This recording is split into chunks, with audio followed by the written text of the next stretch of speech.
네, 지난 시간에는 등기의 효력에 대해서 살펴봤죠. 자, 등기 효력 중에서 본등기의 효력, 즉 종국 등기 효력에 대해서 살펴봤습니다. 자, 요 내용은 우리 민법에서도 겹쳤던 내용이고요. 자, 이 시간에 하게 될 190페이지 가등기 효력, 또 한 장 넘기시면 등기 유효 요건. 자, 이것은 모두 민법과 겹치는 내용입니다. 그래서 민법에서도 시험 문제 출제되지만 등기법에서도 이제 시험 문제가 이제 출제되기도 합니다. 그래서 양쪽에서 다 출제되는 부분이 되는 거고요. 그리고 그 결론에 있어서는요, 민법과 등기법 내용이 동일합니다. 똑같은 내용이라고 생각하시면 돼요. 똑같은 내용을 이제 2번 반복해서 하고 있습니다. 양쪽에서 시험 문제 나오기 때문에. 자, 그럼 190페이지 보시면 이제 가등기 효력인데요. 자, 지금까지 본등기 효력을 봤고요. 자, 가등기라는 것은 이럴 때 이루어집니다. 자, 가등기는 크게요. 양가로 1번 보시면 청구권 보존을 위한 가등기가 있고, 오른쪽에 양가로 2번 보시면 담보가등기가 있는데요.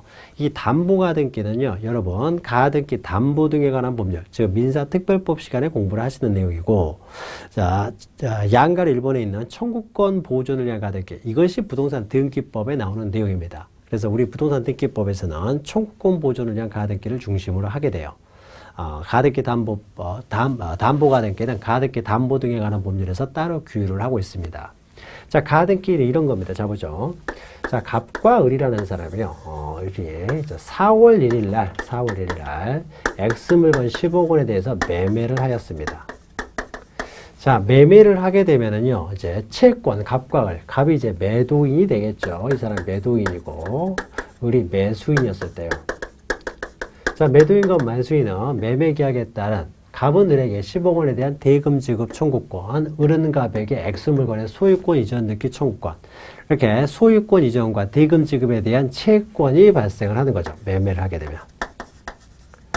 자, 그런데 매매와 동시에 바로 이행을 하는 것이 아니라 매매와 동시에 이행을 하기로 했으면 채권이 발생함과 동시에 바로 청구할 수가 있겠지만은 보통 뭐 매수인이 10억을 메고 다니고 하는 것도 아니고요. 그래서 매매 계약만 하고 어떻습니까? 이행은 4월 30일에 하기로 했어요. 이때 소유권 이전 등기를 해주기로 했습니다. 자, 그때 그러면 이때 잔금을 지급하게 되는 거죠. 잔금을 지급하고요. 소유권 이전 등기를 해주기로 한 것이죠. 자, 계약을 할 때 보통 계약금 같은 걸 거는 경우가 있죠. 그래서 계약금을 만약에 1억을 걸었다고 해보죠. 그러면 잔금은 이제 9억이 되겠죠. 그러면 9억 지급하고 소유권 이전 등기를 이제 청구하게 되는 거죠. 자, 그러면요. 자, 4월 30일이 이행기이기 때문에 이행기 전에는 아직 을은 갑에게 채권을 행사할 수는 없는 거죠. 청구할 수는 없게 되겠죠. 이때는 채권은 발생했습니다만 아직 이행기가 4월 30일이기 때문에 청구를 하지 못하고요. 4월 30일이 되면 비로소 소유권 이전 등기를 청구할 수가 있게 되겠죠. 즉 청구권이 발생을 하게 되는 거죠. 자, 그러면 4월 1일 날은 채권만 발생하고 4월 30일에 비로소 소유권 이전 등기를 청구할 수 있는 그 채권에 의한 청구권이 발생하는 거죠. 그럼 이때 청구권은요, 채권으로부터 발생한 청구권이기 때문에 이제 채권적 청구권이 됩니다. 자, 채권적 청구권은요, 결국 4월 30일에 이제 행사를 하게 되는 거죠. 그래서 청구권을 행사해서 이전 등기가 되면은 비로소 을은 소유권을 취득하게 되는 거죠. 근데 문제는요, 갑이 만약에 4월 30일이 되기 전에요, 병이라는 사람한테 4월 20일 날 물건을 다시 되팔고요. 소유권 이전 등기를 해줘버리면 어떻게 되겠습니까? 이전 등기를 하게 되면은. 자, 이런 경우에는요. 그럼 4월 30일 날 을이 갑에게 이전 등기 청구를 하지만은 갑은 이행을 할 수가 없게 되는 거죠. 이행 불능이 되는 거죠. 갑은 지금 병이 소유자이기 때문에 갑은 을에게 이행을 해줄 수가 없어요. 결국 을은 자신의 이전 등기 청구권을 어떻게 됩니까? 행사를 통해서 등기를 할 수가 없게 되는 거죠. 자, 이전 등기가 이제 본등기가 되는 거죠. 본등기를 할 수가 없게 되는 거죠. 자, 그러면요. 보통 이제, 그러면 을은 어떻습니까?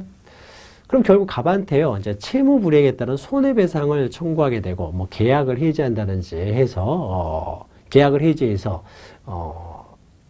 해약금 같은 걸 돌려받는다든지, 아니면은, 또 어떻습니까? 채무 불이행 손해배상을 청구할 수는 있게 됩니다. 그런데 이런 손해배상 청구권이라든지 뭐 해제를 통해서 뭐 해약금 반환 청구권, 해약금 지급 청구권 이런 것들은 채권이기 때문에요. 갑이 돈이 없다라고 해서 돈을 안 주게 되면은요. 실현이 굉장히 어렵습니다. 실현이 어려워요.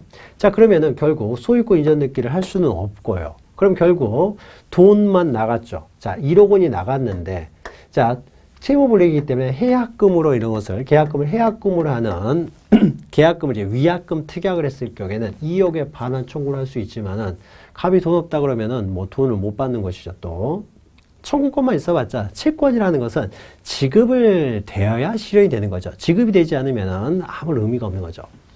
자, 그래서 소유권 이전 등기를 하는 것이 가장 좋은 방법인데, 자, 딴 사람한테 처분해버리면 계약금 1억도 이제 사기당한 것이 될 것이고요. 또 나아가서 이렇게 가액이 한 10억 정도 되면요. 중간에 중도금을 주는 경우도 있습니다. 중도금. 그래서 4월 15일에 중도금을 주기로 했어요. 자, 중도금을 6억을 주기로 했다고 해보죠. 그럼 중도금 6억도 줬어요. 4월 15일에. 그래서 총 7억 원을 지급했는데 4월 20일에 갑이 병한테 처분하고요. 처분하고 도망가 버리면은 을은 결국 7억 사기당하는 거죠. 원래 이제 7억을 지급했기 때문에 잔금 3억만 지급하고 소유권 이전 등기를 받을 수가 있었는데 다른 사람한테 처분하고 도망가 버리면 7억 사기당하는 것이 되는 거죠. 자, 계약을 할 때는 이런 위험부담을 안고 계약을 하는 겁니다. 그래서 계약금 같은 경우는 이런 위험부담금이 되는 거죠. 그래서 1억 정도 이렇게 날리는 것은 이제 위험부담을 하면서 하기 때문에 뭐 이럴 수도 있다고 하지만은 뭐 이것도 좀 아깝죠. 그런데 중도금 6억까지 사기를 당하는 건 너무 가혹한 거죠. 돈이 7억이잖아요. 자, 그래서요, 을도요, 중도금 6억까지 줬을 경우에는 을도 뭔가 무기가 필요하다는 거죠. 자기가 소유권 이전 등기를 할 수 있는. 자, 갑은 중도금 받았다고 해서 이전 등기 해주는 건 아닙니다. 그렇죠. 자, 그러면은 을도 뭔가 다른 사람한테 처분하고요, 도망간다든지 하는 걸 막아야 될 뭔가 무기가 필요하겠죠. 그래서 을에게 인정되는 것이요. 보통 중도금 주고 난 다음에 이루어지는 경우가 많은데 이렇게 중도금을 주고 난 다음에요, 자신의 이전 등기 청구권이죠. 자, 채권을 위해서 청구할 수 있는 이전 등기 청구권. 자, 이전 등기 청구권은요, 4월 30일이 되어야 이전 등기를 청구할 수 있어요. 지금은 이전 등기를 청구할 수 없죠. 즉 4월 30일이 되기 전에는 이전 등기를 할 수가 없는데 장차 그때 이전 등기 청구권을 보존하기 위해서요, 미리서 가등기를 할 수가 있습니다.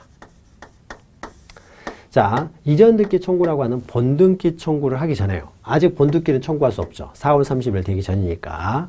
그럴 경우에는 자, 장래 이전 등기 청구권을 보존하기 위해서 임시적으로 하는 등기, 이걸 가등기라고 합니다.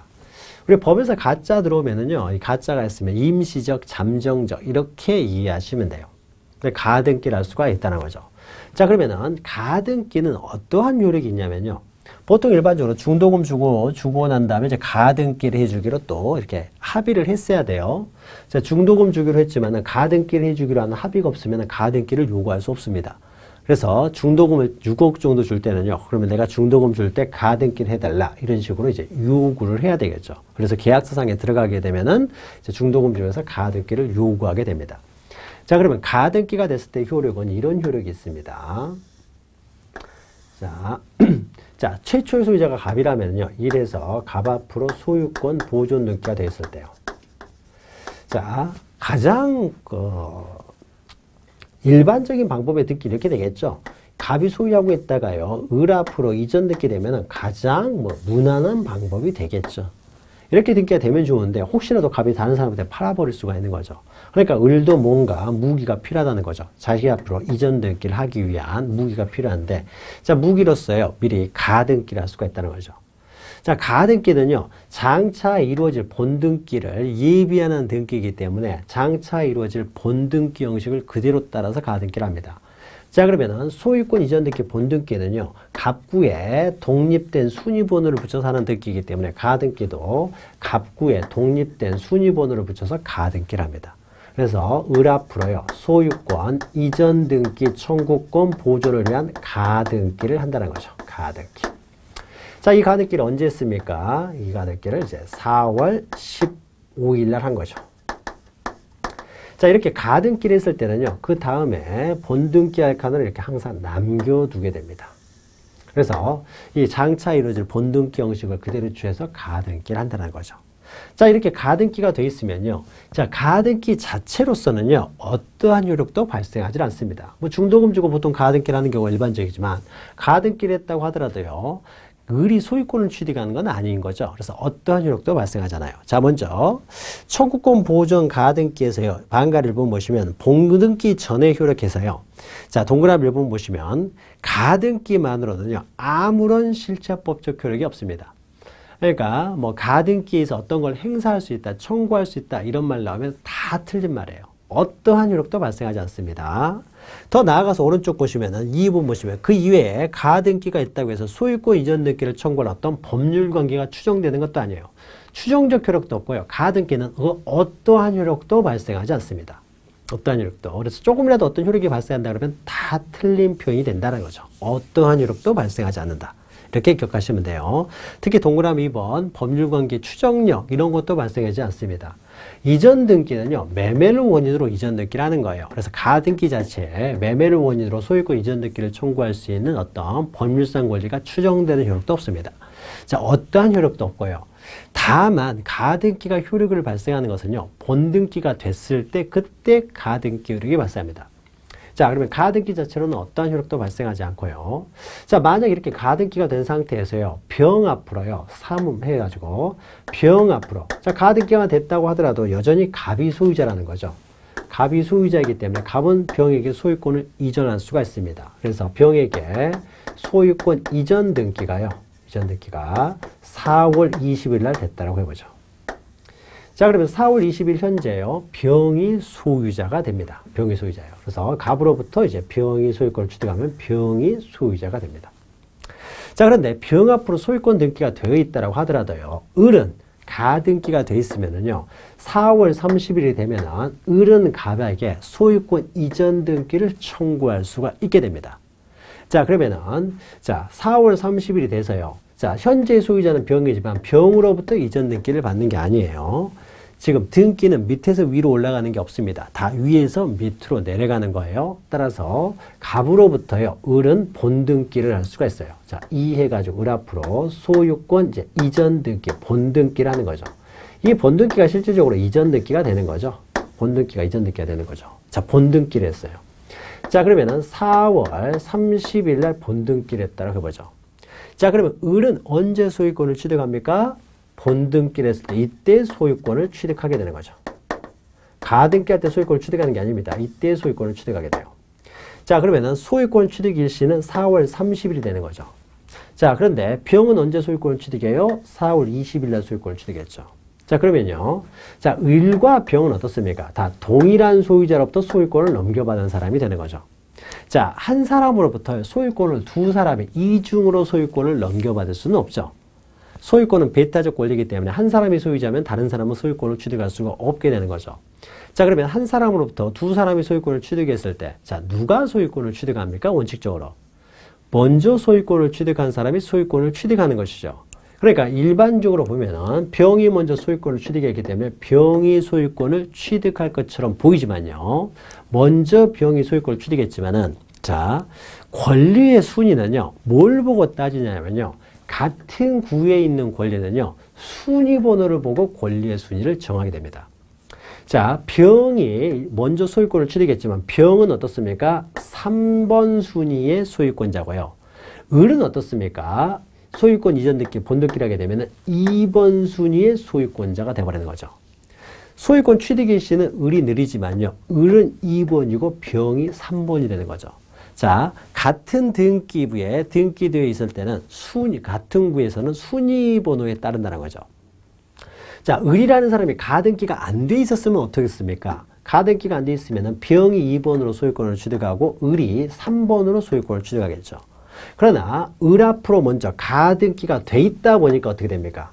가등기가 돼 있다 보니까 2번 자리를 어떻게 돼요? 먼저 차지하고 들어가 버리는 거죠. 아직 본등기가 되기 전이라고 하더라도 2번 자리를 차지하고 들어가요. 그래서 나중에 본등기를 하게 되면요. 이 본등기의 순위는 몇 번이 돼버립니까? 2번 순위가 돼버리는 거죠. 자, 가등기가 됨으로써 어떻습니까? 이 본등기는 원래 3번이 됐어야 되는데 가등기가 돼 있다 보니까 이 본등기는 2번 등기가 돼버리는 거죠. 자, 이런 것은 왜 그래요? 가등기가 돼 있기 때문이죠. 이런 가등기 효력을요, 이 본등기에 가등기가 됨으로써 본등기가 2번 순위가 되죠. 따라서 이런 가등기 효력을 가등기의 본등기의 순위 보존적 효력이라고 해요. 가등기에 의해서 그 본등기가 2번 순위를 보존하게 되는 거죠. 2번 순위가 됩니다. 따라서 어떻습니까? 따라서 어떻게 돼요? 자, 을은 나중에 소유권을 취득했지만 2번이고 병은 3번이기 때문에 을이 소유권을 취득하게 된다는 거죠. 자, 그러면 을이 소유권을 취득하기 때문에 양립할 수 없는 이 등기는요, 직권으로 등기관이 말소를 합니다. 자, 결국 어떻게 됩니까? 등기는 갑에게서 을에게로 등기가 넘어가는 것이 되겠죠. 자, 을이 소유권을 취득하는 일시는요, 가등기대로 소급되는 게 아닙니다. 소유권을 취득하는 일시는 4월 30일 날 소유권을 취득해요. 다만 을과 양립할 수 없는 등기와의 관계에 있어서는 그 가등기에 의해서 순위가 보존이 되기 때문에요, 이 을이 앞서게 된다는 거죠. 이것을 가등기의 순위 보존적 효력이라고 합니다. 자, 그래서 반가로 2번 보시면 본등기의 후의 효력이요. 자, 본등기가 되면은요, 본등기의 순위는 가등기의 순위에 따르게 된다는 거죠. 그래서 가등기 이후에 이루어진 등기는요, 등기는 직권으로 말소돼 버리는 거죠. 이 사람이 후순위로 밀려버리기 때문이죠. 자, 지금 이 시간에는요, 가등기에 관한 일반적인 효력만 다룹니다. 가등기의 구체적인 절차와 더 자세한 내용은요, 맨 마지막 시간에 다시 또 해요. 자, 이것을 가등기의 순위보존적 효력이라고 하고요. 다만요, 가등기의 순위보존적 효력에 의해서 가등기에 의해서 이 본등기가 2번 순위가 된다는 것이지 소유권 취득 일시가 가등기한테로 소급되는 건 아니에요. 본등기 할 때 소유권을 취득을 하지만 순위만 2번이 된다는 거죠. 순위보존적 효력만 있습니다. 자, 동그라미 2번은요, 등기 절차에 관한 내용인데, 자, 을이 본등기를 할 때는 현재 소유자 병으로부터 소유권을 넘겨받는 것이 아니라 갑으로부터 소유권을 이전합니다. 따라서 을의 본등기 청구는 누구에게 하자면요, 처음에 가등기를 해줬던 갑을 상대로 본등기를 청구하는 것이지 현재의 소유자 병을 상대로 청구하는 것은 아니다라는 거 기억하시고요. 그 다음에 세 번째 줄 보시면은 가등기에 의해서 본등기를 하다 보면은 가등기와 본등기 사이에 이루어진 등기로서 이 본등기와 양립할 수 없는 등기는 등기관이 직권으로 말소하게 됩니다. 자, 이와 또 좀 생각해 보면은요. 자, 191페이지 상단의 동그라미 3번 보시면요. 자, 가등기 자체로는요, 어떠한 효력도 발생하지를 않습니다. 가등기 자체로는. 자, 그런데요, 이 가등기 권리를요, 이전할 수가 있느냐요, 이전. 자, 예를 들면 이렇게 되겠죠. 자, 을이라는 사람이요, 지금 가등기만 돼 있는 상태에서요. 그래서 한 7억 정도가 투자가 됐습니다. 그런데 3억이 없어서 본등기를 못하고 있어요. 3억이 없어서 본등기를 못하고 있는 상태에서 마침 정이라는 사람이 이 물건을 사고자 합니다. 자, 그러면 정이라는 사람은요, 현재 등기가 돼 있는 병이라는 사람, 그러니까 아직 본등기가 돼가지고 말소가 되기 전입니다. 아직 본등기가 없는 상태라고 해보죠. 자, 본등기가 없는 상태에서요, 자, 요 병 앞으로 등기만 돼 있어요. 3 해가지고. 가등기만 돼 있고요. 가등기만 돼 있고, 3에서 병 앞으로 소유권 이전 등기만 돼 있습니다. 자, 을이라는 사람은요, 돈 3억이 없어가지고 본등기를 못하고 있는데, 마침 정이라는 사람이 이 물건을 사고자 하는 사람이 생겼어요. 자, 그러면 정이라는 사람은요, 병한테 사봤자요, 을이 본등기에 버리면 다 말소되는 등기들이에요. 그러니까 정은 물건을 사고 싶으면 병한테 사가지고는 아무런 의미가 없다라는 거죠. 그럼 누구한테 사야 되느냐? 을한테 사면 됩니다. 자, 을은 자기가 7억을 투자했는데 투자한 자금을 좀 회수하고 싶겠죠. 3억이 없어서 본등기는 못해요. 근데 정이라는 사람이 마침 살려고 하게 되면은 을은 정한테 어떻습니까? 자기가 투자한 금액 7억 원을 받고 팔면 되겠죠. 가등기 권리를. 팔 수 있도록 해줍니다.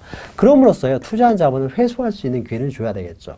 그래서 가등기 권리도요, 이전이 가능하다고 봅니다. 이전이. 자, 그러면 정이라는 사람이 을로부터요, 가등기 권리를 승계하게 되면은 정은 을의 가등기 권리를 승계했어요. 그러니까 그 권리를 그대로 승계했기 때문에요, 여기에 사해가지고 정 앞으로 이전 등기라는 것이 아니라 정은 지금 을의 권리를 승계했기 때문에 을 바로 밑에요. 부기등기 형식으로 해서 정에게 이전 이렇게 씁니다. 정에게 이전.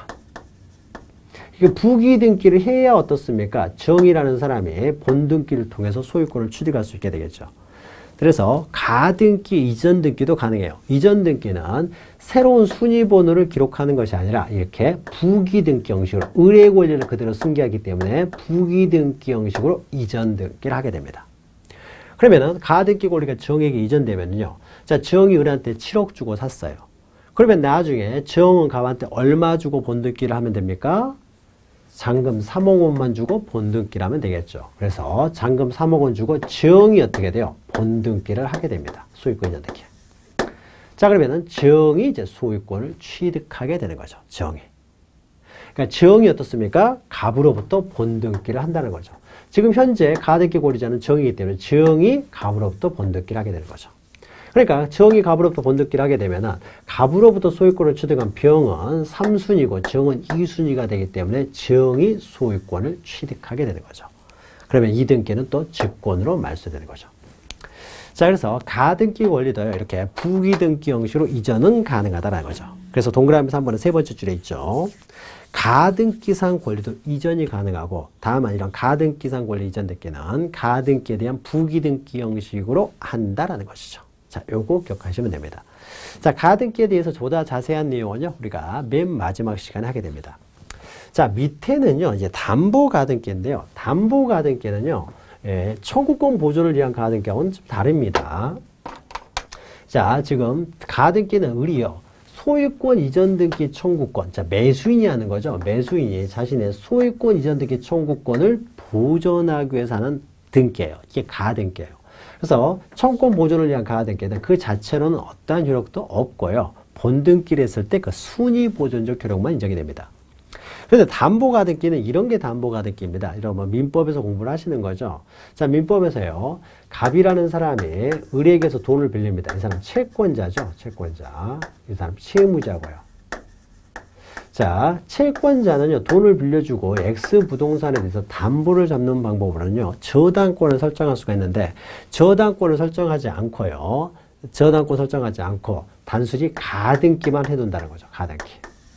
그러니까 채권자 5억을 빌려주고서 어떻습니까? 5억을 빌려주고서 저당권 등기를 하는 것이 아니라 가등기를 한다는 거죠. 자, 이런 가등기는 어떻습니까? 자신의 채권의 담보 목적으로 이루어지는 가등기가 되는 거죠. 따라서 이런 가등기는 담보가등기예요. 자, 담보가등기는 누가 합니까? 채권자, 금전 채권자들이 일반적으로 하는 거죠. 이런 금전 채권자들이 담보가등기를 하는 것이고요. 청구권 보존을 위한 가등기는요, 이렇게 등기 청구권자들, 매수인이 하는 겁니다. 자신의 이전 등기 청구권을 순위 보존하기 위해서 하는 것이고, 담보가등기는 이렇게 금전 채권자들이 채권 담보 목적으로 하는 게 가등기예요. 자, 그러면 담보가등기는요, 우리 청구권 보존을 위한 가등기는 실제법적 효력이 전혀 없습니다. 그런데 이런 담보가등기는요, 여러분, 가등기 담보 등에 관한 법률에서 보시면은 담보가등기는 저당권과 비슷한 효력이 있는 거죠. 원래 저당권에 의해서 담보를 잡아야 되는데 저당권 대신에 담보가등기로 잡은 것이죠. 그래서 저당권과 비슷한 효력이 있습니다. 저당권과 비슷한 실체법적 효력이 있다는 거죠. 그래서 아직 본등기하기 전에도 어떻습니까? 담보가등기에 기해서요. 이 사람 뭘 할 수 있어요? 바로 경매를 신청할 수도 있습니다. 경매를 신청할 수도 있는 거죠. 그래서 실체법적 효력들이 발생한다는 거죠. 저당권과 유사한 실체법적 효력들이 그대로 인정이 돼요. 경매에서 우선 면제를 받을 수가 있는 거죠. 자, 그래서 본등기 전에도 경매를 통해서 우선 변제권을 행사할 수가 있기 때문에요. 실체법적 효력이 있습니다. 담보가등기는. 그러나 청구권 보존을 위한 가등기는 그 자체로는 어떠한 효력도 발생하지 않는다라는 거죠. 그 다음에 폐쇄등기비 효력이 있는데, 폐쇄등기비는 우리가 앞에서 했죠. 현재 등기로서는 효력이 없고요. 나중에 이제 부활이 됐을 때 이런 효력이 발생할 수는 있지만 그 자체로는 현재 등기로서는 효력이 없다라는 거죠. 자, 그 다음에 넘기시면은요. 자, 등기 유효 요건인데, 자, 우리가 등기의 효력에서 종국 등기에 있어서 효력은 권리 변동적, 순위 확정적, 대항적 효력, 이런 효력들은요, 유효한 등기를 전제로 합니다. 등기가 유효했을 경우에만 효력이 발생하는 것이죠. 세 가지는. 그러니까 등기가 무효이면요. 권리변동적 효력도 발생하지 않는 거죠. 자, 그러면 이렇게 유효하기 위한 요건들이 나옵니다. 요건들. 자, 유효요건을 보죠. 자, 유효요건은요, 가장 먼저 1번 보시면 실체적 유효요건이 있죠. 자, 실체적 유효요건이라는 것은 이 등기가 유효하기 위해서는 이 등기는 실체관계를 공시하는 그 공시 방법일 뿐이기 때문에요. 등기가 유효하기 위해서는 먼저 실체관계에 부합해야 됩니다. 네, 부합해야 된다. 이것을 실체적 유효요건 이렇게 표현하는 거죠. 실질적 유효요건. 자, 실체관계는요, 민법에 의해서 정해지는 거죠. 민법에 의해서 정해지는 권리관계에 부합을 해야 된다. 다시 말해서 민법에 의해서 정해지는 자, 실체관계, 권리관계, 권리의 변동은 주로 법률 행위에 의해서 발생하는 거죠. 그러니까 법률 행위 내용과 일치를 해야 된다. 법률 행위는 의사표시를 본질을 요소로 하기 때문에 그 사람들의 의사표시에 일치해야 되는 거죠. 자, 의사표시, 법률 행위, 그 권리관계에 일치해야만이 그 등기는 유효합니다. 실체관계에 부합해야 되고요. 자, 실체관계에 부합한다고 하더라도요. 그 등기가 적법한 절차에 따라서 이루어져야 돼요. 적법 절차에 따라서 절차에 의한 등기가 된다는 거죠.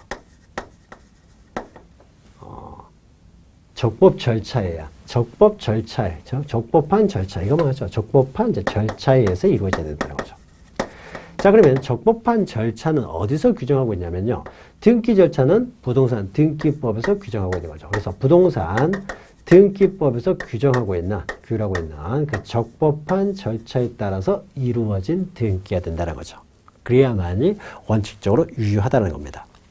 자, 그럼 구체적으로요. 자, 실체적 유효 요건에서 첫 번째 보시면 등기에 부합하는 실체관계에 존재해야 된다. 다시 말하면 이 등기 자체가 실체관계에 부합해야 된다는 거죠. 자, 양가로 2번 보시면요. 등기와 실체관계가 이제 부합을 해야 되는데 정확하게 딱 맞아 떨어지지 않았다고 하더라도요. 사회통념적으로 이 부동산에 대한 등기다 라고 우리가 인정할 수 있을 정도면요. 부합된다고 봅니다. 그래서 반가로 1번 보시면요. 부동산 표시에 관한 부합의 정도 해가지고요.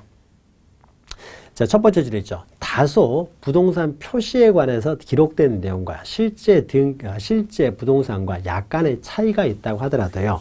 이것이 사회통념상 그 부동산에 대한 등기부다라고 인정될 수 있으면 이것은 실체관계에 부합하다고 봅니다. 그래서 사회통념상 동일성 인정되면은 실체관계에 부합한다고 본다라는 것이죠. 그래서 동그라미 2번에 세 번째 줄에 있는 것이죠. 그리고 동그라미 1의 두 번째 줄에도 있는 것이죠. 근데 실체관계와 전혀 어떻습니까? 동일성 인정되지 않으면요. 부합하지 않기 때문에 그 등기는 무효가 되겠죠. 그 다음에 반가로 2번 보시면 법률행위와 등기의 부합 정도예요. 자, 질적으로도 부합하고 그 다음에 양적으로도 부합해야 되는 거죠. 자, 질적 불일치가 됐을 때요. 예를 들면 실체관계라는 것은 민법, 법률행위, 의사표시와 일치해야 되는 거죠. 자, 예를 들면 갑과 을이라는 사람이요. X 물건 10억 원에 대해서 매매를 했습니다. 매매를 했어요. 매매해가지고 이제 등기가 됐어요. 그럼 실체관계 부합이라는 게 이런 거죠. 만약에 매매를 하는데요. 갑과 을 사이에 매매를 했어요. 그래서 을과 매매를 했는데요. 등기는 병 앞으로 등기가 됐어요. 갑자기. 매매하지도 않은 병 앞으로 등기가 됐습니다. 자, 그러면은 법률행위의 내용과 어떻습니까? 등기된 내용이 전혀 불일치한 것이죠. 자, 이러면은 이것은 무효인 등기가 되는 거죠. 비록 병 앞으로 등기되어 있다고 하더라도 병은 소유권 취득하지 못하는 것이죠. 그러면은 이제 을 앞으로 어떻게 됩니까? 다시 이전 등기를 해야 되겠죠. 병은 소유권을 취득하지 못하고요. 또 만약에 갑과 을 사이에 매매 계약을 했는데요.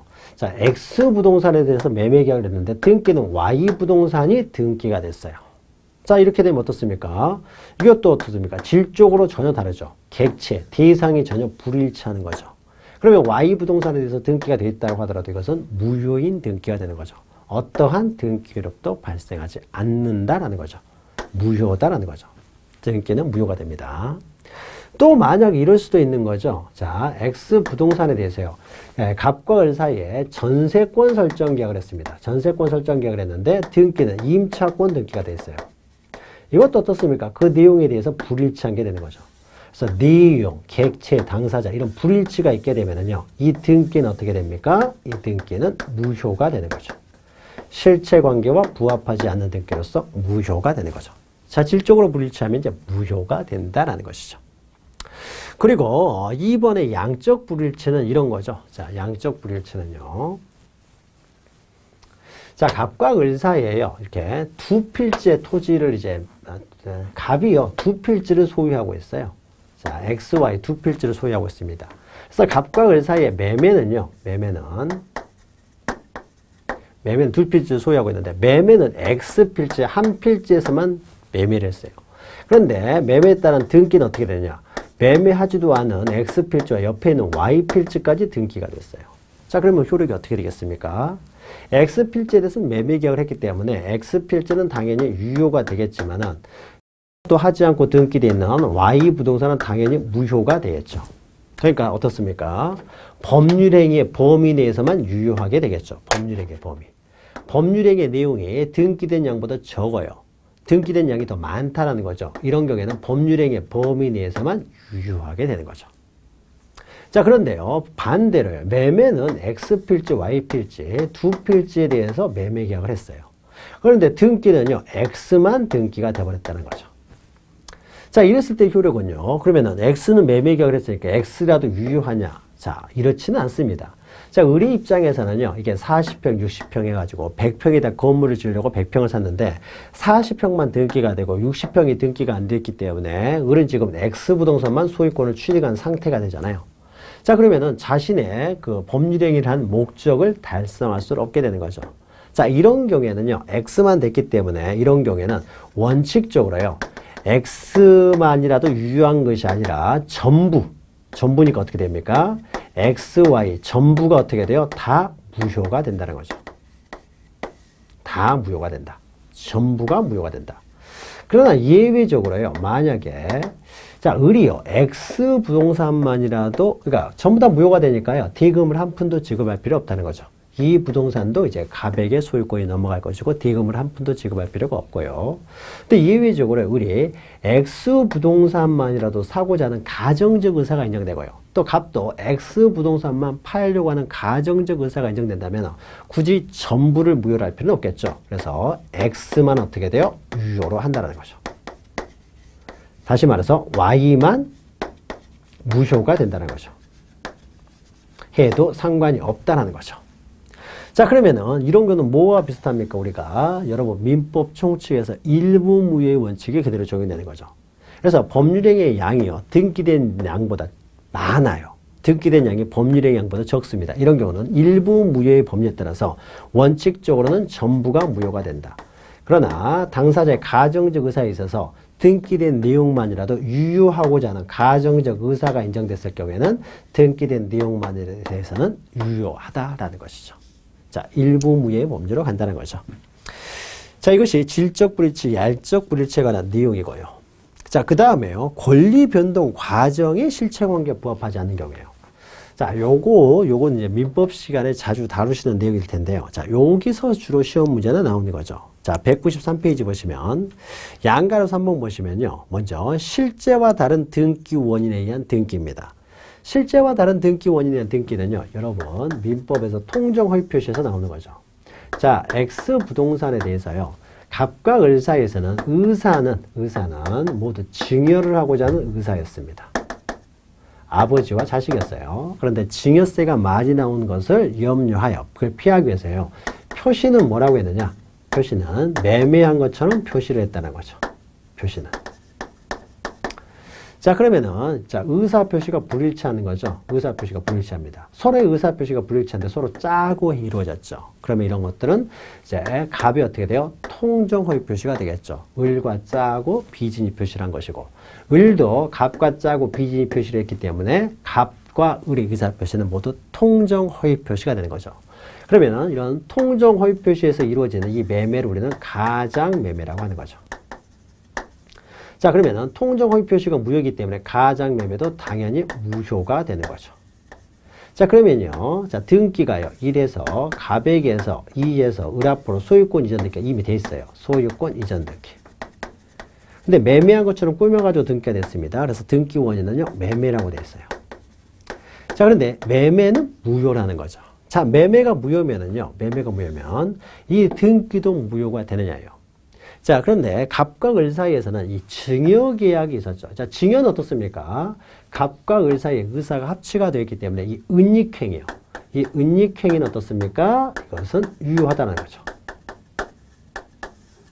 자, 그러면 은닉행위는 유효하다는 것은요. 갑은 을에게 소유권을 이전하려는 의사는 있었던 거죠. 을도 소유권을 넘겨받을 의사는 있었어요. 자, 그래서요. 비록 매매는 무효라고 하더라도요. 자, 을 앞으로 소유권 등기가 되어 있으면요. 자, 을 앞으로 소유권 등기가 되어 있어요. 자, 이 등기는 어떻습니까? 갑은 소유권을 넘기려는 의사고 을도 소유권을 이전받은 의사가 있었기 때문에 매매 자체는 무효라고 하더라도요. 그 을 앞으로 이루어진 소유권 등기요. 이 등기는 어떻습니까? 당사자의 의사에 합치하는 등기인 거죠. 당사자의 의사에 합치하는 등기이기 때문에 이 등기는 실체관계에 부합해서 또 유효라는 거죠. 자, 등기라는 것은요, 그 권리를 공시하는 게 목적입니다. 자, 이 을이 소유권을 취득하는데 증여를 원인으로 취득했느냐, 상속을 원인으로 취득했느냐, 매매를 원인으로 취득하느냐, 이것은요, 이 물건을 사는 사람한테는 중요한 게 아니죠. 정말로 이 물건의 소유자냐 아니냐, 이게 중요한 거죠. 이게 그래서 권리를 공시하는 것이 주 목적이기 때문에요. 비록 등기 원인이 실체관계와 부합하지 않아서 무효라고 하더라도 등기 자체는 어떻습니까? 이것은 권리자 앞으로 권리관계 등기가 되어 있기 때문에 이것은 실체관계에 부합해서 이 등기는 유효다라는 거죠. 등기는 유효하다고 봅니다. 따라서 을로부터 소유권을 취득한 병은 어떻습니까? 병 앞으로 소유권 이전 등기가 됐을 경우에는 소유자로부터 소유권을 취득했기 때문에 병도 당연히 소유권을 취득하게 되는 것이죠. 자, 이것이 실제와 다른 등기 원인에 대한 등기에 관한 내용이 되는 거죠. 자, 이것은요, 실제와 다른 등기 원인에 대한 등기라고 하더라도요. 자, 어떻습니까? 동그라미 2번 보시면 판례 가지고 있죠. 그래서 두 번째 줄 보시면은 당사자 사이에 실체관계에 부합하기 때문에 이것은 유효하다라고 보는 거죠. 실체관계에 부합하면은 유효하다. 민법 시간에 공부하신 거죠. 그 다음에 4는요, 이제 무효등기의 유용인데요. 무효등기. 이것도 민법에서 공부하신 거죠. 자, 무효등기의 유용도 어떻습니까? 실체관계에 부합하면 유효하다는 거죠. 다만 무효등기 유용을 함에 있어서 등기상 이해관계 있는 사람이 존재하면은요, 이런 것은 유용을 할 수가 없다는 거죠. 그래서 이해관계 있는 제3자의 이익을 해치지 않는 한, 즉 이해관계 있는 제3자가 존재하지 않으면은 무효등기 유용도 가능하다. 이것은 실체관계에 부합하기 때문에 유효하다는 거죠. 다만 동그라미 2번 보시면요. 자, 무효등기의 유용을 함에 있어서는 권리에 관한 등기에 있어서만 유용을 인정하는 것이지 표제부의 유용이요. 그러니까 새로운 거 이렇게 되겠죠. 갑 앞으로요. 갑이라는 사람이 X 물건에 이렇게 하죠. X 물건에 대해서요. 예, X 물건이 있습니다. X 물건에 대해서요. 갑 앞으로 소유권 보존 등기가 되어 있습니다. 보존 등기가 되어 있어요. 그런데 이 물건이요. 멸실이 됐어요. 그래서 똑같은 건물을 지었습니다. 자, 똑같은 건물을 지으면요. 다시 어떻습니까? 건물을 신축한 사람 앞으로 소유권 보존 등기를 해야 되는데 소유권 보존 등기를 하지 않고요. 원래 똑같이 지었기 때문에 이 건물에 대한 보존 등기를 이렇게 유용을 한다는 거죠. 그래서 이 보존 등기를 그대로 유용해 가지고요. 이 건물에 대한 등기로 유용을 하는 겁니다.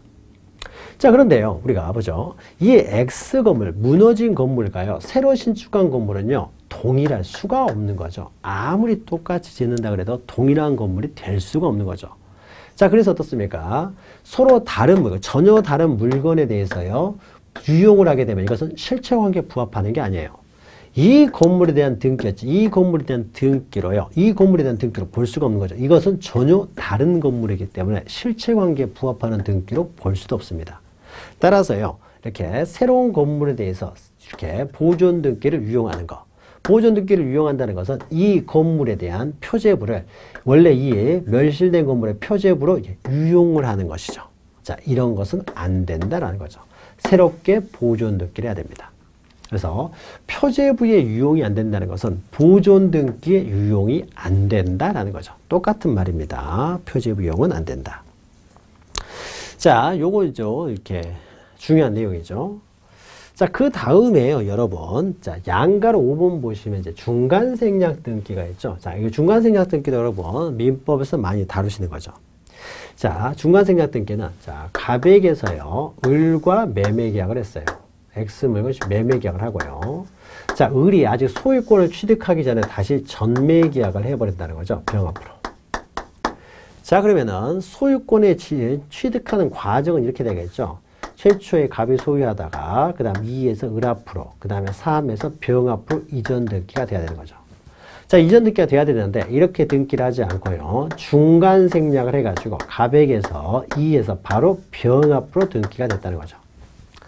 자, 그러면은 우리가 앞에 설명했죠. 과정에 좀 흠결이 있다라고 하더라도요. 어차피 소유자 앞으로 소유권 등기가 돼 있으면은 과정에 흠결이 있다고 하더라도 소유자 앞으로 소유권 등기가 돼서 이것이 실체관계 부합만 한다면은요. 비록 과정에 잘못이 있다고 하더라도 이것은 유효한 등기로 본다는 거죠. 그래서 반가를 읽어보시면 이미 맞춰진 등기는요. 이렇게 중간생략 등기가 돼 있습니다. 돼 있으면 이런 등기는요. 3자 합의가 있던 없던 상관이 없이요. 이것은 유효하다고 보는 거죠. 물론 이런 중간생략 등기는요. 탈세라든지 투기에 악용이 되기 때문에 우리 부동산 등기 특별조치법에서는 중간생략 등기를 금지를 하고 있습니다. 자, 금지를 하고 있는데요. 금지에 위배되었다고 하더라도요. 그럼 위배되었으면 나중에 발각이 됐으면 세금 따로 거두면 되는 것이고 처벌하면 됩니다. 처벌하고 세금 걷는 것 이것은 별개로요. 등기 자체까지 무효로 할 필요는 없다는 거죠. 실체관계 부합하기 때문이죠. 이걸 말소하고 다시 이렇게 등기를 하나 지금 이렇게 등기하나 현재의 소유자 명의로 소유권 등기가 되어 있다는 건 동일하기 때문에요. 그래서 부동산 등기 특별조치법 위반이 돼가지고 이것이 처벌을 받는다고 하더라도요. 그 등기 자체는 유효하다는 거죠. 이게 동그라미 3번이죠. 그래서 부동산 등기 특별조치법에 있는 중간생략 등기 금지 규정은 하나의 단속 규정일 뿐이다라는 거죠. 동그라미 2번은요. 중간생략 등기가 이렇게도 가능합니다. 자, 중간을 생략할 수도 있고 또는 이렇게 할 수 있어요. 갑이라는 사람이 건물에 대한 최초의 소유자예요. 그러니까 최초의 소유자인데 갑이 자기 앞으로 등기를 하기 전에 을한테 처분을 했습니다. 자, 그러면 등기는 어떻게 됩니까? 갑으로 보존 등기를 한 다음 2에서 을 앞으로 이전 등기를 해야 되는 거죠. 이렇게 해야 되는데 이렇게 하지 않고요. 처음부터요. 바로 을 앞으로 보존 등기를 해버립니다. 자, 그럼 이런 경우는 어떻습니까? 맨 처음에 갑을 생략해버린 거죠. 맨 처음을 생략했기 때문에 이것을 모두 생략 등기라고 합니다. 자, 이것은 중간을 생략해버리기 때문에 중간 생략 등기라고 하고요. 자, 중간 생략 등기나 모두 생략 등기는 어떻습니까? 다 실체관계에 부합한다는 거죠. 소유자 앞으로 소유권 등기가 되기 때문에 이것도 실체관계에 부합하기 때문에 다 유효로 봅니다. 그래서 절차를 위반했다고 하더라도요. 3자 합의가 있던 없던지 이렇게 합의가 없다고 하더라도요. 실체관계에 부합하면 일단 유효하다라는 거죠. 다만 동그라미 4번 보시면요. 다만 자, 국토의 및 이용에 관한 법률에서는 토지거래 허가제를 시행하고 있죠. 자, 토지거래 허가구역에서는요. 갑과 을이 직접 허가를 받아야 돼요. 그리고 을과 병이 직접 허가를 받아야 되는데 을이 투기꾼이고 그러면 어떻습니까? 을이 허가가 안 나와버릴 수가 있어요. 자, 허가가 안 나와버리면요. 갑에게서 을에게로 이전이 안 되고요. 을에게로 이전이 안 되면 을로부터 병으로도 이전이 안 되게 되겠죠. 그래서 중간생략 등기가 토지거래 허가구역에서 이루어졌으면요. 이 등기는 어떻습니까? 만약에요. 을이 허가를 받았으면, 허가를 받아 직접 왔으면요. 이렇게 등기가 안 될 수도 있다는 거죠. 병이 소유권을 취득하지 못할 수도 있습니다. 따라서 토지거래 허가구역에서의 중간생략 등기는요. 실체관계에 부합하는 등기가 아니에요. 토지거래 허가구역만 아니면요. 얼마든지 이렇게 등기가 되거든요. 허가 없이 얼마든지 등기할 수 있으니까. 그러나 토지거래 허가구역에서는요. 이렇게 등기가 안 될 수도 있어요. 갑을병으로 등기가 안 될 수도 있다는 거죠. 을이 허가가 안 나와버리면 병이 소유권을 취득하지 못할 수도 있습니다. 그런데 중간생략 등기가 되다 보니까 갑 앞으로 등기가 된 거죠. 자, 이것은요. 실체관계와 부합하지 않는다는 거죠. 병이 소유권을 취득하지 못할 수도 있기 때문에 따라서 토지거래 허가구역 안에서의 중간생략 등기라든지 중간생략 등기 약정 이런 것들은 다 무효예요. 또 효력규정이라는 거죠. 그래서 이거 하나 잘 기억하시면 돼요. 그래서 토지거래 허가구역에서 이루어지는 중간생략 등기는 무조건 무효다. 합의가 있든 없든 상관없습니다. 전원 합의가 있든 없든 간에 무조건 무효다. 라고 보시면 되고 토지거래 허가구역이 아니라면은요. 합의가 있든 없든 간에 실체관계에 부합하면은 또 다 유효다. 이렇게 기억하시면 됩니다. 자, 반가로 2번에서는요, 중간세자 등기 청구인데요. 자, 이미 이루어진 등기는 토지거래 허가구역만 아니면은 유효하다라는 거죠. 3자 합의가 있든지 없든지 간에. 자, 그러면 아직 등기가 안 된 상태죠, 지금. 자, 갑 앞으로만 등기된 상태에서요, 직접 병이 이전 등기를 청구할 수 있느냐죠. 이전 등기를 청구할 수 있느냐. 민법에서 했죠. 이전 등기를 청구하기 위해서는 어떻습니까? 3자 합의가 있으면 직접 이전 등기를 청구할 수가 있다는 거죠. 직접. 그러나 3자 합의가 없으면 직접 이전 등기를 청구하지 못하고 병은, 자, 이 사람은 어떻습니까? 병은 을한테 채권을 가지고 있고요. 그렇죠. 이전 등기 청구권을 가지고 있고, 을이 갑에게 또 이전 등기 청구권을 가지고 있죠.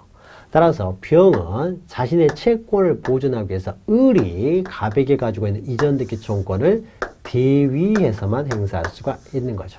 대위 행사할 수 있다. 대위 행사해가지고 이에서 을 앞으로 이전 등기를 한 다음에 그 다음에 자기 앞으로 이전 등기를 하게 되는 것이죠. 자, 그러면은 이때 3자 합의가 있어야만 직접 청구를 가능하다는 거죠. 그래서 3자 합의가 없으면 직접 청구 안 된다. 그럼 보통요, 이 3자 합의에서요, 합의를 안 해주는 사람이 보통 최초 매도인입니다. 이 사람은 중간세자 등기를 하고자 하는 사람이고, 병이라는 사람은 을로부터 취득을 하던, 갑으로부터 취득했던 별 상관이 없는 사람이에요. 그래서 보통 최초 매도인이 중간세자 등기를 안 해줍니다. 그럼 합의를 안 해주면요, 대위에서 행사할 수밖에 없다는 거죠. 직접 청구는 못합니다. 자, 그래서 이 병이라는 사람, 을이라는 사람이 편법을 사용하는 거죠. 자, 직접 청구를 하기 위해서는 갑의 동의가 있어야 되는데, 자, 을이 지금 갑에게 이전 등기 채권을 가지고 있기 때문에요. 이 채권을 양도하는 방법을 해요. 이전 등기 채권을 양도합니다. 자, 채권을 양도할 때는요, 채무자의 승낙이나 동의 같은 게 필요가 없거든요. 내 채권을 양도하는데 채무자의 승낙 같은 거 필요 없습니다. 양도가 자유롭게 이루어져요. 그리고 나중에 통지만 해주면 됩니다. 채권을 양도할 때는 통지만 해주면 돼요. 그러니까 자, 3자 합의, 갑이 합의를 안 해줘가지고요. 합의를 주니까 을이라는 사람이 을이 갑에 가지고 있는 채권을 양도하는 방법으로 취합니다. 자, 그러면 을이 갑에 가지고 있는 채권을요, 병에게 양도하게 되면은 병이 직접 갑한테 이전 등기를 청구하게 되겠죠. 자, 이전 등기를 청구하게 되면은 갑의 승낙도 없이 어떻습니까? 갑에게서 직접 병에게 이전 등기가 되니까 실질적으로 중간생략 등기하고 동일한 효력이 발생해 버리는 거죠. 자, 그러니까 판례가 보니까 직접 청구권은 3자 합의, 즉 최초의 매도인의 동의가 있어야만이 중간생략 등기를 할 수가 있는데, 채권 양도 방법을 취해버리니까요, 최초 매도인의 승낙도 없이, 동의 없이 직접 이전 등기를 청구할 수가 있게 되는 효과가 발생해버리는 거죠. 자, 그래서요, 우리 판례가 이제 제안을 합니다. 자, 일반적인 채권, 즉 금전 채권 같은 경우는 채무자의 동의 승낙 이런 게 필요가 없어요. 그런데 이렇게 소유권 이전 등기 청구권, 이런 등기 청구권은 통지만으로서는 양도를 못하고 최초 매도인의 승낙이나 동의가 있어야만이 채권 양도가 가능하다고 봐요. 자, 그러니까 갑의 동의 없이는요, 채권 양도 방법으로도 어떻습니까? 직접 청구할 수 없게 만드는 거죠. 결국은 중간생략 등기를 통해서요, 직접 청구하기 위해서는 항상 최초 매도인의 승낙이나 동의가 반드시 필요하다라고 하는 것이죠. 필요하다고 하는 겁니다. 자, 이 내용들이요, 동그라미 1, 2, 3에 있는 것이고요. 자, 그러면은 중간생략 등기를 합의를 해줬다고 해보죠. 갑과 갑이. 자, 그러면 합의를 해줬으면 어떻습니까? 이제 직접 청구가 가능하다라는 거죠. 자, 이 직접 청구는요, 을의 갑에 대한 권리, 병의 을에 대한 권리를 전제로 해서 직접 청구하는 거예요. 그러니까 직접 청구할 수 있는 권리가 발생했다고 해서요, 을의 갑에 대한 권리, 병의 을에 대한 권리가 소멸하는 것은 아닙니다.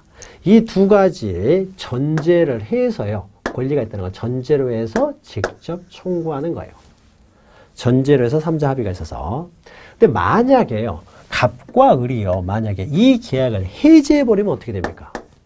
해지해버리면 다리가 하나 끊겨버렸죠. 이런 경우는 직접 청구를 못합니다. 3자 합의를 해줬다고 하더라도요, 갑이 3자 합의를 해준 상태에서 계약을 해지해버리면요, 직접 청구를 못한다는 거죠. 그래서 이것이 4번에 있는 거죠.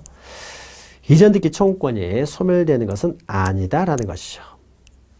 따라서요, 갑과 을 사이에 매매 대금을 인상하기로 하는 약정이 있었을 경우에 그러면 이 계약을 전제로 해서 직접 청구를 하기 때문에 두 사람 사이에 해제가 됐으면 직접 청구를 못하고 매매 대금을 인상하기로 약정이 있었을 경우에는 그 인상된 대금을 지급하고서 직접 청구를 할 수가 있다라는 겁니다. 자, 그 내용이 동그라미 5번에 있고요. 자, 요 내용들은 우리가 여러분들 어떻습니까? 민법에서 다 다뤘던 내용이니까 좀 빠르게 진행을 했습니다. 그리고 반가로 3번에는요, 이제 중간 생략 등기를 규제하고 있는 부동산 등기의 특별조치법에 관한 규정인데요. 자, 이 내용은요, 시험 문제가 가끔 나옵니다. 그런데 올해 나올 가능성은 좀 적기 때문에요. 지금 이론 강의 시간은 넘어가고요. 문제풀이 강의 시간에는 한 번 정도 설명해 드릴게요. 지금 올해는 나올 가능성이 좀 적으니까요. 자, 그러면은 지금까지 했던 것이 이제 실체관계에 부합해야 된다. 여기까지 한 것이고요. 그 다음에 195페이지 보시면은 형식적 유효요건으로서 적법한 절차에 따라서 이루어진 등기가 된다는 거죠. 적법한 절차다. 이것을 형식적 유효요건, 절차적 유효요건이라고 합니다. 자, 양가를 1번 보시면요. 자, 등기가 유효하기 위해서는요. 어떻습니까? 적법한 절차에 대해서 등기가 일단은 돼야 되는 거죠. 등기가 이제 전제로 이제 유효하기 위한 요건을 하는 거죠. 등기의 존재를 전제로 해서 유효 요건을 다루게 되는데 이 등기는요. 민법에서 했죠. 동그라미 2예요. 두 번째 줄만 좀 보시기 바랍니다. 등기는요. 효력 발생 요건이지. 효력 발생 요건이지. 존속 요건은 아니라는 거죠. 존속 요건은 아니다. 다시 말해서 매매를 원인으로 소유권을 취득하기 위해서는 등기를 해야 됩니다. 그러나 그 등기된 이후에요. 부적법하게 말소가 됐을 경우에 소유권이 소멸하는 건 아니다. 소유권을 계속 유지하기 위해서 등기가 말소되지 않고 계속 존재할 필요는 없다라는 거죠. 그래서 부적법하게 말소됐다고 하더라도 등기의 효력은 계속 유지가 된다라는 것이죠. 자, 그리고 자, 양가로 2번 보시면요. 자, 등기 신청 절차가 적법할 거죠. 자, 적법할 것 해가지고요. 자, 그러면은, 이것만 보죠. 여기 밑에 있는 내용은요, 우리가 알 필요 없고요. 나중에 우리가 합니다. 자, 그러면은 실체관계에 부합해야 된다는 첫 번째 요건은 민법에서 규율을 하기 때문에 우리가 민법의 지식을 가지고 접근하시면 되고요. 그럼 이거 민법 시간에 공부하시는 거죠. 실체관계 부합 여부는. 그 다음에 두 번째 요건으로서 적법한 절차에 의해서 이루어져야 된다. 그러면 이 적법한 절차가 부동산 등기법이 규정되어 있고요. 그러면은 등기가 유효하기 위한 적법한 절차를 우리가 앞으로 부동산 등기법이라는 이름하에 2장, 3장, 4장에서 쭉 다루게 됩니다. 그러면 2장, 3장, 4장은 결국 이 부동산 등기법에서 규정하고 있는 적법한 절차들이 어떤 것들이 되냐. 그 절차들을 쭉 다루게 되는 거죠. 그래서 절차가 적법했을 때 등기가 유효하다. 그래서 이 내용은요, 우리가 뒤에서 2장, 3장, 4장에서 계속 나오는 내용이기 때문에 우리가 지금 계속 하고자 하는, 그러니까 부동산 등기법에서 우리가 배우고자 하는 것은 바로 등기가 유효하기 위한 부동산 등기법에서 규정하고 있는 그 절차를 배우는 것이죠. 그래서 그 절차를 이제 제2장부터 하나씩 다루게 됩니다. 그리고 양가로 3번에서는요, 1부동산 1등기 기록 원칙에 위배되지 않을 거지. 중복등기의 문제인데요. 자, 중복등기는 시험에 이렇게 출제될 가능성이 좀 적습니다. 중복등기가요, 자주 나오는 내용은 아닌데, 재작년에 한번 나왔어요. 그러면은 당분간은 좀 안 나올 가능성이 있습니다. 그래서 향후 1, 2년, 2, 3년간은 좀 안 나올 수 있으니까요. 중복등기에 관한 내용은 일단 넘어가시고요. 또 민법에서 우리가 공부를 했던 내용이죠. 자, 등기부는 1등기부, 1부동산 1등기기로 원칙이에요. 하나의 부동산은 하나의 등기부만 있어야 되는 것이지 2개 이상의 등기부가 있어서는 안 되겠죠. 2개 이상의 등기부가 굴러다니면 안 되는 거죠. 그래서 자, 등기의 기록은요, 보존 등기를 하는 과정에서 등기부가 개설되기 때문에 중복해서 보존 등기가 되다 보면은 등기 기록이 2개가 존재하는 거죠. 자, 이런 경우에는 하나의 등기 기록은 무조건 없애야 되는데 이때 무엇을 없애느냐 하는 내용이죠. 그래서 자, 반가로 2번 보시면요, 말 나온 김에 조금 하죠. 자, 중복등기에 효력해서요, 이 표시란이요. 표시란이 중복등기가 됐을 때는 실체관계에 부합하는 등기만 유효하게 됩니다. 실제로는요 5층짜리인데 어떤 등기는요 5층짜리로 등기가 되어 있고 어떤 것은 10층으로 등기가 되어 있어요. 실제는 이것이 5층입니다. 그럼 어떻습니까? 당연히 2등기만 유효하게 되겠죠. 2등기는. 무엇이 먼저 등기가 되느냐 이건 중요한 게 아니에요. 실체관계에 부합하는 등기만 유효한 것이 됩니다. 그런데 이제 상란의 중복 등기라는 거죠. 만약 이런 경우에요. 자, 갑 앞으로요. 갑 앞으로 만약에 보존 등기가 이미 돼 있습니다. 돼 있음에도 불구하고요. 갑이라는 사람이 소유권을 을에게 이전하는 과정에서요. 혹시나 몰라서 또 보존 등기 신청을 했더니 또 보존 등기를 해버린 거예요. 그래서 이 보존 등기를 기초로 해서 을한테 이전 등기가 됐어요. 자, 그러면은 동일인 명의로 중복 보존 등기가 돼 있는 것이죠. 자, 이런 경우에는 처음에 보존 등기가요. 자, 보죠. 이런 경우에는 동일인 명의로 보존 등기가 되어 있기 때문에요. 이런 경우에는 실체관계 부합 여부를 불문하고요. 무조건 뒤에 이루어진 보존 등기가 잘못된 것이죠. 따라서 이것을 없앱니다. 그래서 선 등기만 유효하다는 거죠. 선 등기만. 후 등기도 무조건 무효예요. 따라서 을이라는 사람은 선 등기를 기초로 어떻습니까? 다시 이전 등기를 해야 되는 것이죠. 그런데 만약에 동일인 명의가 아닌 중복 보존 등기가 됐을 때요. 예를 들면 갑이 보존 등기가 되고 을 앞으로 이전 등기를 했어요. 그리고 을이라는 사람이 병한테 처분을 해서 병 앞으로 이전 등기가 돼야 되는데 병 앞으로 잘못해서 보존 등기가 돼버렸어요. 그러고 나서 병으로부터 다시 정의 이전 등기가 됐습니다. 자, 이러면 어떻습니까? 보존 등기가 명인을 달리하여 보존 등기가 되는 거죠. 자, 이런 경우에는 어떤 등기가 유효하냐 이거죠. 유효하냐 관련돼서. 자, 처음에 이루어진 보존 등기가 원인 무효가 아니에요. 이게 제대로 된 등기였어요. 그러면 이 보존 등기가 당연히 잘못된 것이 되겠죠. 그래서 이 등기가 무효가 되는 거죠. 그래서 명인을 달리하게 되면요. 처음에 이루어진 등기가 실체관계에 부합하다면 무조건 후 등기가 무효가 되는 거죠. 그래서 처음에 이루어진 등기가 실체관계에 부합하는 한 이렇게 되겠죠. 그래서 처음에 이루어진 등기가 원인 무효가 되지 아니하는 한, 그러니까 실체관계가 이것이 원인 무효가 아닌 한 적법하게 이루어진 등기였다면요. 무조건 이거는 후에 이루어진 보존 등기가 무효가 될 테니까 이것이 요 등기가 무효가 되는 거죠. 동일인 명의였을 때는요. 항상 후 등기가 무효가 되는 것이고요. 자, 그러면 이런 경우는 어떻습니까? 자, 이런 것도 이제 무효가 돼버리는 거죠. 그러니까 병과 정은 어떻습니까? 선 등기가 유효하기 때문에 이 등기를 기초로 다시 이전 등기를 하고 이 등기를 기초로 다시 이전 등기를 해야 되는 거죠. 그래야만 이제 소유권을 취득하게 되는 거죠.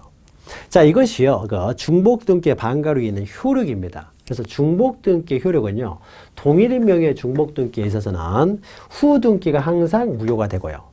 그 다음에 동일인 명의가 아니었을 경우에는 처음에 이루어진 등기가 원인 무효가 아니라면 후 등기가 무효가 됩니다.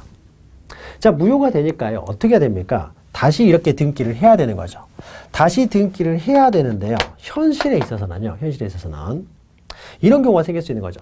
만약 이런 경우에요. 자, 이 등기가 유효고 이 등기가 무효이기 때문에요. 만약 이 등기를 기초서요. A라는 사람이 소유권 이전 등기를 하게 되면 어떻습니까?